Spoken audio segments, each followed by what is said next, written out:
it's no secret that relations between Washington and Ankara have been on a downward trajectory for years. A recent consequence of, and contributor to, this deterioration has been Ankara's announcement in 2017 that it would purchase S-400 Triumph surface-to-air missile systems from Russia rather than a Western air defense missile such as the Patriot.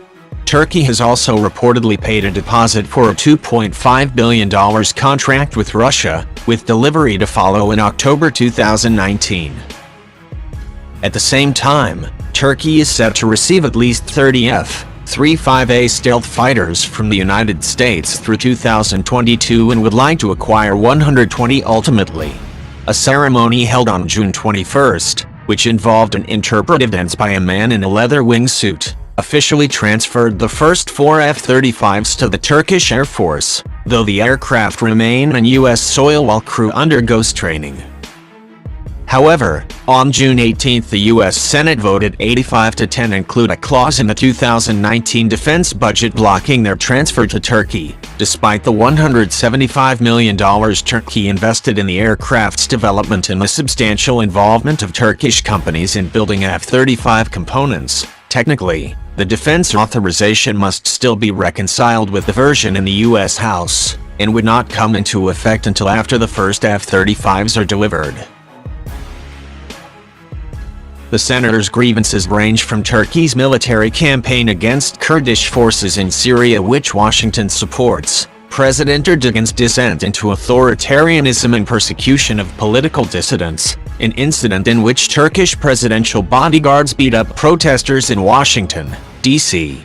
And if that weren't enough, senators are also angry at Ankara's increasing tendency to hold foreign nationals as political prisoners and then promise to release them in exchange for the fulfillment of arms transfers, including a U.S. citizen, the preacher Andrew Brunson. Recently, the Defense Department has indicated that if the F-35 sale could be blocked for national security concern even without an act from Congress, and the Pentagon's chief motivation appears to be Turkey's S-400 contract. Assistant Secretary of State for European and Eurasian Affairs Weiss Mitchell told reporters an acquisition of S-400 will inevitably affect the prospects for Turkish military-industrial cooperation with the United States, including F-35s. We can't be any clearer in saying, both privately and publicly, a decision on S-400s will qualitatively change the U.S.-Turkish relationship in a way that would be very difficult to repair. Not only would the purchase breach current sanctions against Russia, but if Turkey has both F-35s and S-400s, it will be in a position to test just how useful the F-35 stealth is versus the formidable air defense weapon. And if Turkey can acquire the data, then so could Russia.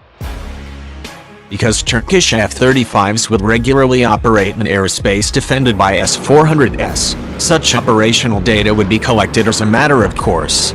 Turkey may not necessarily want to share such information with Moscow, though it would be an undeniably useful bargaining chip.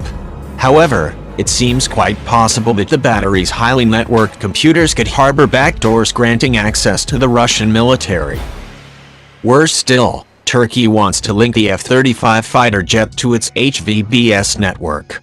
If S-400 computers are also connected to HVBS, they could be in a position to retrieve data collected by an F-35 sensors. In fact, breaking into the dense stream of sensor data an F-35 is designed to transmit to friendly forces to create a fused sensor picture would be another potential avenue for tracking the stealth jet's activities and fatally compromising the capabilities of F-35 across Europe. In short, the Pentagon sees the combination of S-400 batteries and F-35 fighters as one that may give Russia a chance to closely study the stealth jet and tailor their air defenses to defeat it.